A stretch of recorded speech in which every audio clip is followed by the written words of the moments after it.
If you're driving, please remember to use your car's Bluetooth speaker while listening to the AM Drive.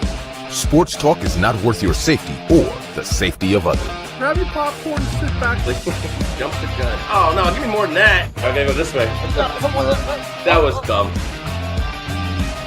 We are. How could I tell you when nobody wants to? Ill-fated words I would show. Happy Wednesday to everyone in the sports universe. It is September the 20th, 2023. For Aaron Crouch, who's usually on the show in Las Vegas, Nevada, I am your host today, Michael Carvelis in Savannah-ish, Georgia. This is the AM Drive, a Monday, Wednesday, and Friday morning sports talk show. I am presented by MikeandAaronDrive.com. Of course, it's the best from our show. It's our link tree with an awesome name thanks to Aaron because he bought the domain. That's awesome. It's our shop where I get awesome merchandise like this hoodie, this phone case. They have multiple phone cases available for your phones. They have mugs, including a black edition, which I never ordered but probably should have. T-shirts, all kind of good stuff. Also, it's where you can find our awesome affiliate links, letting you know how to support the show with stuff that you can actually use, like Agritime, who's got awesome meats, Fanatics, who's got the awesome merchandise in sports, and of course, Popple to promote your own brand. They've got what else do we have on there? Oh, Shank It Golf to look good on the golf course. All kind of good stuff. But I just want to let you guys know, MikeandAaronDrive.com is the best place and way to support our show. It helps us out tremendously. Okay, Monday Night Football. Saints beat the Panthers 20-17. I am not impressed with the way the Saints have won the first two games. I thought after Ryan Tannehill threw 3 interceptions, they should have won by more than a point in week one, especially at home. I feel like against the rookie Panthers, a team that Atlanta handled pretty well, Saints went on the road, and I don't think Carolina's a tough place to play, but Saints had a kind of a struggle with them, and Bryce Young, I kind of figured they were going to go the safe route with Bryce Young. I wish they would have opened it up more. That did not happen. So the under hits in this game, which I was like, wow, that's just brutal. Because Saints did not cover the 3. I believe that was the spread. And it was an under. So we were both wrong on that aspect. Again, I'm not impressed with what the Saints have been doing. I thought Derek Carr has been average to above average. But, you could get that with Jameis Winston. Now, granted, there was some video clip that surfaced on Facebook and social medias in general that was showing how Derek Carr called the long pass to Shaheed at the end of the Titans game. If you need a field goal to win that game against the Titans, who are not good right now, they are only good because Mike Vrabel exists and is breathing. Okay? And the fact that you barely won that game is not a good look to me. Because now you've got back-to-back weeks where you have not looked great against pretty average teams.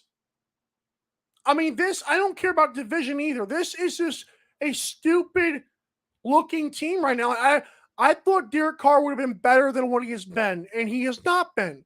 Now, granted, you have a Monday night game following in a week one, and again, it's not like anything's changed. So what are we going to see next week? I don't know yet. I'm just not a fan of this. I thought the Saints have been underwhelming, and I know a win is a win is a win. That's fine.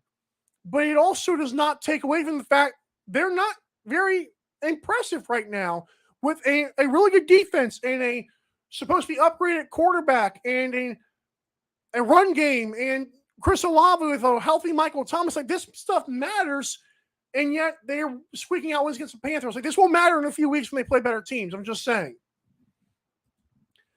Steelers defeated the Browns on ABC, and again, ESPN scheduling this thing was weird. Big story of this game was not the Steelers winning the game, even though they had -7 yards of offense in the fourth quarter and still won the game. I thought Deshaun Watson played well. I know he lost the 2 fumbles. I know threw the pick 6 that was, by the way, absolutely not his fault. That was a miscommunication, and the tight end also had another drop pass in the game. So that was a theme with him apparently. I thought Deshaun Watson looked good against a Saints against a Steelers defense in Pittsburgh. As for Steelers offense, their offense is still horrible. Kenny Piss is still a nickname because he's been horrible the first 2 weeks. And I don't want to hear Troy Aikman was saying, oh, well, they play the 49ers in week 1. They played the Browns in week. I don't care. As good as this dude looked in preseason, supposedly, I want to know where Steelers fans are at now with the hype train.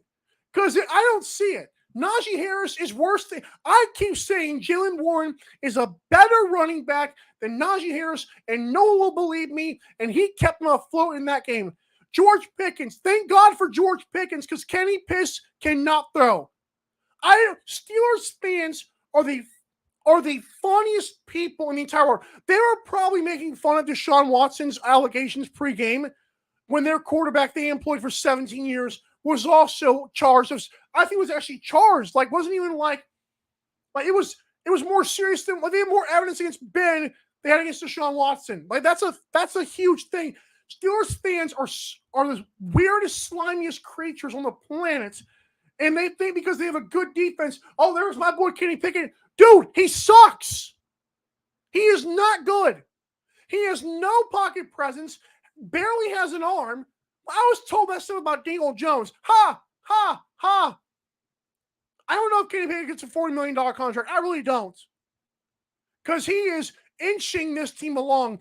This team should be so much better than what they are. And Mike Tomlin, I don't know if it's Matt Canada calling offense. I don't want to hear him. Kenny Pickett looks lost in the headlights. I thought Brown Stevens would be better than what people thought it might be. I really believe Kenny Pickett made them look better than what they are. Now, Kenny Pickett gets credit for a win. Fantastic for him. You think that Steelers defense is really confident in that dude right now? But be honest. You think we're confident in Pittsburgh right now with Najee Harris as our RB1 and Kenny Pickett? And oh, by the way, I'm not saying Nick Chubb is not better than Jerome Ford, even though I think Jerome Ford should be really good. I still believe Minkah Fitzpatrick is a dirty player. I've said it for a few years now. And lo and behold, speaking of low, he made this recap into a Monday night kneecap because that thing exploded under Nick Chubb. 3 ligaments were torn. A bone was broken. It was just an ugly situation. You have the Georgia director of sports medicine who apparently operated on the same knee in college saying his career might be over. Now, granted, I think that's up to Nick Chubb. But Minkah Fitzpatrick had a dirty play. If you look at the replay where the ESPN decides not to show the stupid thing, I think ESPN Plus, somebody got the replay on the other angle. And it, in slow motion, makes it look a lot worse. But people are going to oh, it's bang, bang. And at first, I said that. But when your defensive tackle is literally in the process of bringing down Nick Chubb, you going not just at lower body, you going directly towards the middle of the knee. That is a calculated move by Minkah Fitzpatrick. I don't think he intended, quote unquote, for that to tear the crap out of his knee, but I think he wanted to take him out of the game. I really believe that. Minkah Fitzpatrick is known for gigantic, dirty hits, and I will listen, I'm not saying Minkah's not good at football. So Steelers fans, shut your mouths right now, because I know what you're going to say, this guy. I don't care. That was a dirty play. I love the Steelers defense. Minkah Fitzpatrick is a dirty scumbag of a player. I've said it again for 3 or 4 years now. This dude is a dirty player. Okay? That is not bang bang. As many times as that guy practices and actually tackles people in games, he knows exactly what he's doing. Going directly, and I mean right below the knee. Wasn't even like I said, it was at the waist, sure. They were trying to tackle him low all game. But to just dive at the dude's ankles and knee area, it's just a bush league move. No one's going to talk about it because we didn't see the replay. Even though I agree with Dan Patrick that Joe Buck and the crew should have shown the stupid replay, we know Joe and Troy absolutely suck at their jobs. I just thought, that was my TED Talk. I am sick to my stomach, not only from watching that replay and once I saw it, but also the fact, of course, it was Minka Fitzpatrick. Of course, it's Minka Fitzpatrick. How did I know after having to watch the replay because I was working on Monday night? How did I know that Minka was the one who made the tackle? Good. Unbelievable. Unbelievable. Not really. If you watch football like I do, you understand things. Oh, well.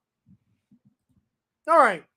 After all that, NFL Top 5 for week number 2. Aaron's list has been provided for me by Aaron himself.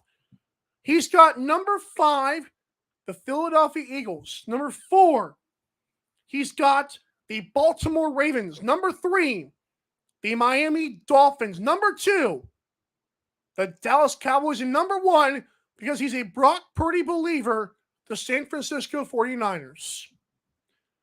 My top 5, and disclaimer, this week it's all 2-0 teams, just like last week it was all 1-0 teams. I feel like there was enough 2-0 teams to where I don't have to put the Chiefs in there, or even there I see the Colts in there. You know, I'm a Colts fan. I don't know if anyone knew that yet. But number 5 for me is a team that's entering the ranks for the first time. It is the Philadelphia Eagles. They are one of the best 2-0 teams. I don't think they're one of the best teams right now. I think they're one of the best 2-0 teams. So let's get that out of the way. But they were not ranked last week for me, and they did win another game. Number 4 for me, Tua Tagovailoa. They put with the Dolphins. They got a big win in Foxborough by 7 points, and basically New England couldn't stop them. I mean, I know they scored 24-17. I know it was closer than what I'm making it seem, but basically Tua did enough. The run game did enough, and Dolphins played the Patriots game with a little bit more pizzazz on offense. Number 3, staying put, the San Francisco 49ers. I'm not a fan of beating down Kenny Pickett in the Steelers. I'm sorry. I have no faith in that. I thought they should have covered against the Rams, even though I picked the Rams to cover in that game. How do you only win by 7 points against the Rams? They still don't have Cooper Kupp, man. And I know Puka Nacua is a great late-round fantasy draft pick, a great late round pick in real life. He ain't Cooper Kupp yet, okay? 49ers are beating 2 teams. Number 2, the Cowboys. I think it's very peculiar to start the season. We're hyping up the Cowboys, which I think is an old narrative at this point, even though people like to believe it's not. I still believe both New Jersey teams. Well, let's see. The Cowboys had to, was that in Dallas or was that, I'm stupid. All I know is that they played 2 New Jersey teams. I told you guys this. Daniel Jones does not play the Cowboys well. I do not know what it is. But that quarterback on that Sunday night game was not the quarterback on the game against the Cardinals. It's just the weirdest thing. It's like he's like Eli Manning's playing football against the Cowboys. It's weird. And then, of course, you have the Jets, who did not have Aaron Rodgers. I don't think Aaron Rodgers would have won that game anyways. But that game was all about Micah Parsons. And I don't believe the Cowboys, even though I have them at freaking number 2 in my list, I don't think Cowboys are better than my number 1 team. That's the Baltimore Ravens. Baltimore Ravens, week 1. Who'd they beat? The Texans. I know. Only 25-9.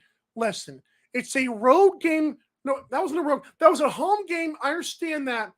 But the Baltimore Ravens, to me, that offense looks a lot better than what it did last year. Lamar throwing the football is actually not bad. I know Odell Beckham Jr. scheduled talking point here. He hurt himself. Fantastic. I know J.K. Dobbins is not there. He wasn't there against the Bengals either, and they won exactly my second perfect score in as many weeks. I got the Ravens to beat the Bengals 27-24, and they did just that. So Ravens are my number 1 team on the top 5. Now for baseball, shout out to baseball. This is the only segment of the entire show today, on Wednesdays, of course, during football season. Aaron's top 5 are as follows. Number 1, the Braves. Number 2, the Baltimore Orioles. Dodgers in 3rd. Rays in 4th. Astros in 5th. I have pretty much the same top 5. And I have a little bit of a shake-up here. So number 1 for me, still the Braves. They're 2 games ahead of Baltimore for the best record in baseball. 49-28 on the road. And are they slumping, though? Like they're 5-5 their last 10. They're not beating teams like they were. I wonder what's happening to that team. Number 2, The Dodgers are at a 200 run differential. They've got their 10th NL West title in 11 years and look like they're getting hot at the right time. Number 3, the team with the new best road record, the Baltimore Orioles, are at 50-26 and keep their third place ranking. They're plus 127, and after a scare in the first 2 games against the Rays this past week, they won the next 2 and then beat the Astros 2 straight games, with another one coming tonight. So great comeback by the Orioles. They almost were slipping, but they did a good job because the Rays had actually tied the AL East on that second win, but then Orioles, and then Orioles against the Astros, and Orioles against the Astros again. Number 4, a team that did move up to number 4, Houston. The Tampa Bay Rays, who are still at a plus 200 run differential. They took the split against Baltimore, winning the first 2 games. Those were huge. They're now 2.5 games back of that number 1 spot in the AL East. And number 5, the Astros, who are hanging on by the thinnest of threads. They're in the red-hot AL West race between them, the Rangers, and the Mariners. Now, the Astros got this spot for 2 reasons. Number 1, they still have a plus 118 run differential. I know Rangers have a plus 151, but Astros have a 46-29 road record. They actually have a losing record of 38-39 at home, but 46-29 on the road. And the Rangers' road record is 37-37. I value road games more than I do home games. So even though the Rangers have a good home record, their 37-37 road record is good enough, is not good enough to trump what the Astros have done on the road. And it helps, like I said, Astros are 1 game under 500 at home. That's a bit concerning. It is. But they still have that really good road record. They could fall. But I still got faith in the Astros. But Rangers, if they get healthy, wouldn't be surprised if they sneak up there too. When I come back, it's a lot of talking. I need water. You probably need a break. When I come back to the AM Drive presented by MikeandAaronDrive.com, our official website, we're talking all things college football for this weekend, including best bets, pick'em, and, of course, our top 5. We'll be right back to the AM Drive. Don't go anywhere else.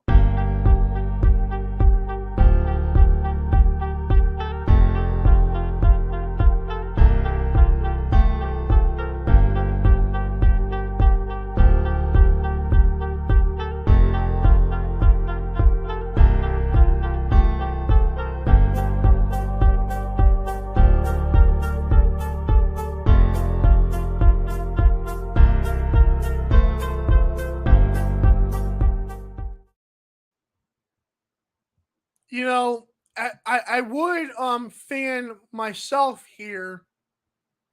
You know, usually I do like the whole Aaron fanning the cow thing. It's a leaf slicer on that logo, by the way.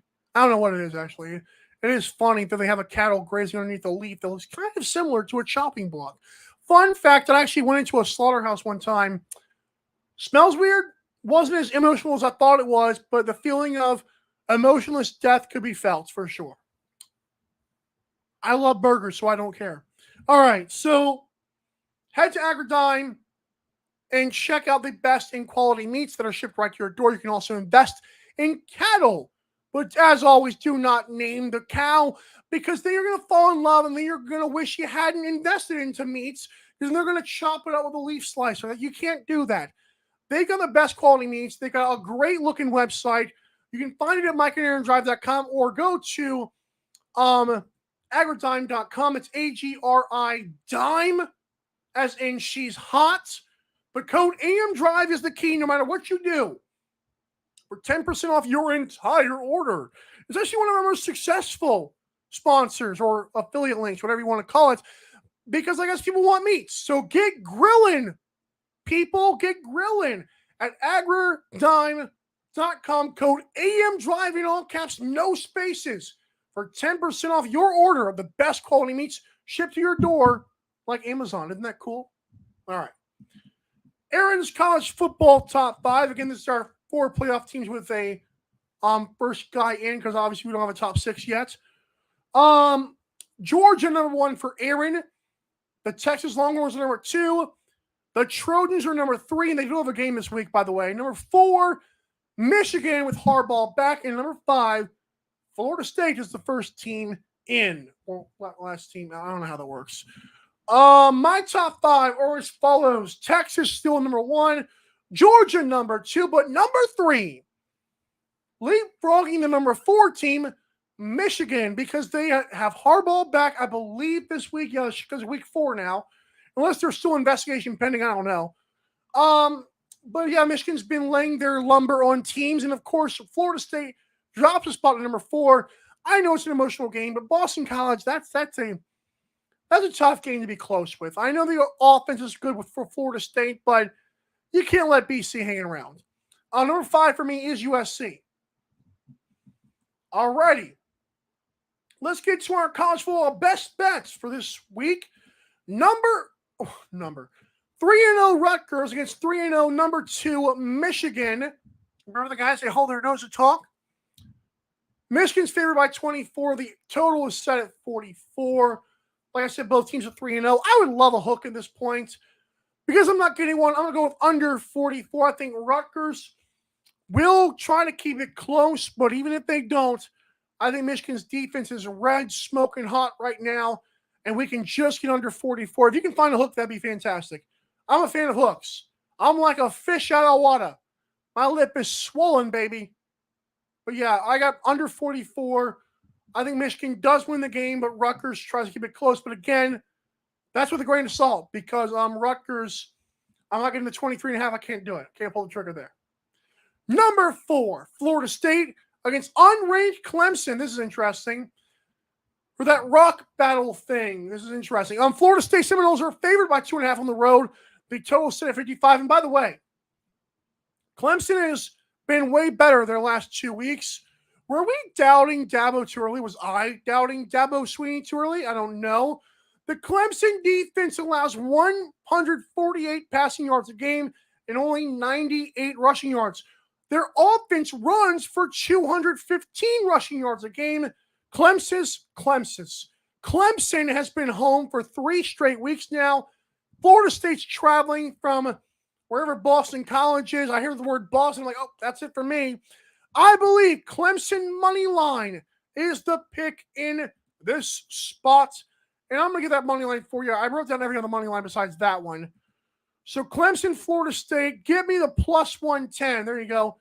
For Clemson money line, I think they're going to win the game. I think their defense is going to make it look good. I didn't touch the total because I feel like both teams' offenses are like decent.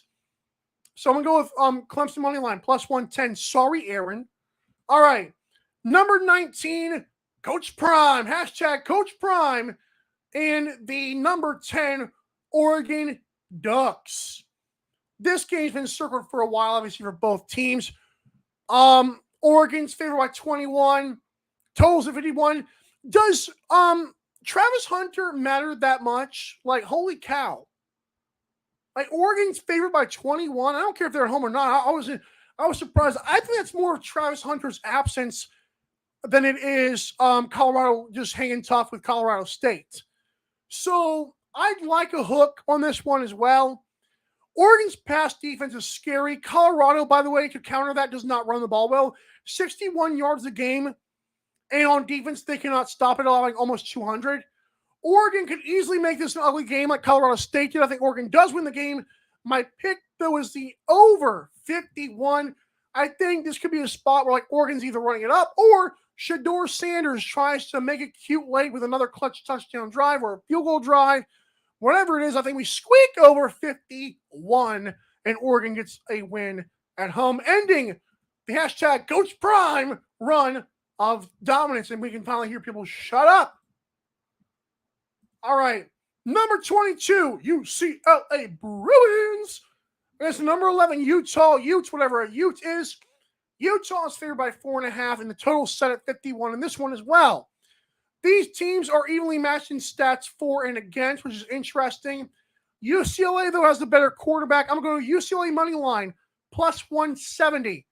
You know, I hate the term favored by 4.5.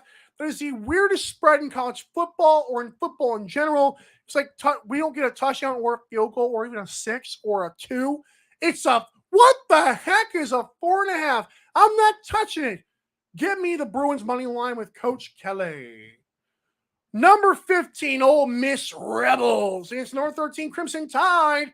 I might be getting sucked into this one. Alabama's favored by 7. I don't know how in God's green earth. Their total is at 55.5. Did the rankings favor Nick Saban again? Other years where he had a better quarterback, I would say sure. This year, I don't know. If you're a smart man, your head tells you, yeah, Ole Miss wins this game plus 220 on the sprinkle dinero. If your heart's saying, well, Nick Saban's a good coach, right? I'm sticking with my head game. I think Ole Miss wins this game outright. I think total could be weird because you could have a shootout. You can also have an ugly SEC game.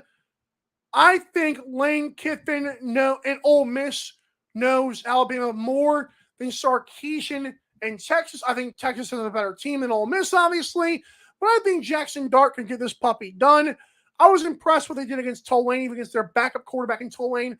I believe Ole Miss wins it plus 220 on the money line is the pick in this one for me. Number 6, Ohio State. Number 9, nice, Notre Dame. So Ohio State's favored by 3. Don't know how. Totals are 55.5 in this one as well. We got nickels across the board. Sam Hartman, by the way, has over 1,000 passing yards since transferring from Wake Forest and has 13 touchdowns to as many interceptions as you and I have thrown, which would be 0. I believe Notre Dame wins this game outright. Give me the money line plus 135. It says I'm feeling frisky. I'm going to go UCLA on the money line and Notre Dame on the money line in the same game parlay if you're feeling cute. Of course, Aaron doesn't encourage parlays, but whatever. It's plus 135. It's plus 170. I think Utah is getting a little bit more hype for beating Florida, and I think UCLA's got a better coach and a better quarterback. And, of course, like I said, for Notre Dame, Sam Hartman is him. I think Ryan Day cannot coach big games. I'm sorry. Number 24, Iowa Hawkeyes, the betting bastards. Because number 7, Penn State and the Lions. Penn State's favored by 15. I don't like that. Total's at 40. Give me Iowa to cover this and make it a 12 to 14 point game. I think Penn State wins it at home, but I think Iowa keeps it a little bit closer than people think. And finally, the battle of quarterbacks I try to root for. It's Will Rogers in Mississippi State and South Crack-a-Lacka. That's right, the Gamecocks. A lot of my people I know on social media go to Columbia, South Carolina games. I don't know if they're going to go to this one or not. I think they would see a great quarterback matchup. Spencer Rattler is low-key playing better this year, even though against Georgia, he kind of gave the game away late. I still think Spencer Rattler's improved, which means he might get drafted. I don't know. Mississippi State, Will Rogers should get drafted in the 3rd or 4th round. South Carolina is favored by 6.5. I'm not buying it. I think Mississippi State wins it. I think the Bulldogs get a win here. In fact, in terms of the money, Ryan, give me. I'm gonna have to look. Are you serious? I'm gonna have to look this up. That is so lame. Oh my gosh. I wish I knew the money line. I do not see the money line right now. That's not good. That's weird, actually. I gotta search it up because I'm stupid. Oh my gosh, this is so lame. Dude, why is the app so much better? Oh, here it is. Okay, let's find it. I am so sorry. We're looking for the money line. We're looking for Mississippi State and whoever the other team is. Of course, South Carolina. We're almost there. Still almost there. Gotta be almost there. Come on, man. I mean, it doesn't matter. Okay, there we go. We've got a plus 215. Woo! I like that. I'll take that. Plus 215. Bulldogs beats South Carolina. I'm sorry, that was bad TV. When I come back to this AM Drive presented by Agridime, code AM Drive for 10% off your order for the best in quality meats. We're talking Thursday night football. Can the Giants cover 10 against the 49ers on the road? Is Daniel Jones him? We're going to find out next. I might have a thing for Daniel Jones, but don't go anywhere.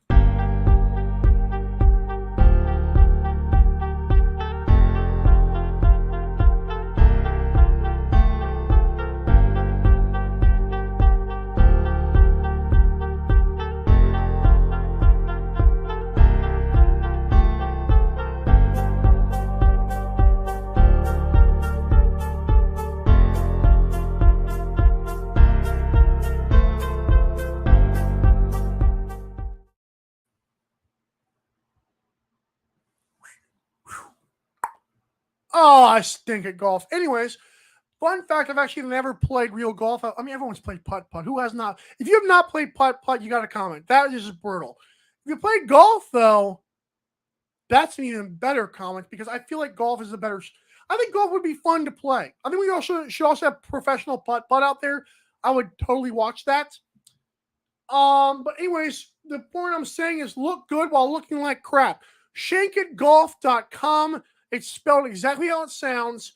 Code AM Drive for 15% off the best in sports shirts and merchandise, best in golf shirts and merchandise in general. ShankItGolf.com. Code AM Drive, 15% off your order. You can also find them at MikeandAaronDrive.com. When you do, we are, of course, as always, hashtag Shankful. Woohoo! Thursday night football, Amazon Prime. I'm so glad I do not have Amazon Prime. I'm not a trendy guy. I don't like TikTok. I don't know where I was going with that. The point is, I don't have Amazon Prime. I'm just glad I have NFL Plus Premium. Giants and 49ers tomorrow night in San Francisco. Saquon, I think he's out for this game. I didn't see like some sprain, whatever. That's cool. Saquon got wrapped up late in that Cardinals game. I thought Saquon looked very, very good. I do wish the Giants had Saquon for this game. I really do, because that would be nice for Daniel Jones. I do believe the quarterback we saw against the Cowboys is not the same quarterback that's playing the Cardinals last week or playing the 49ers this week. Second half, winning that game was huge for Giants. I know it's the tanking Cardinals, the Caleb Williams sweepstakes Cardinals. I don't care. The fact is, the Arizona Cardinals are an NFL team, and Daniel Jones rallying from 21 points down. Okay?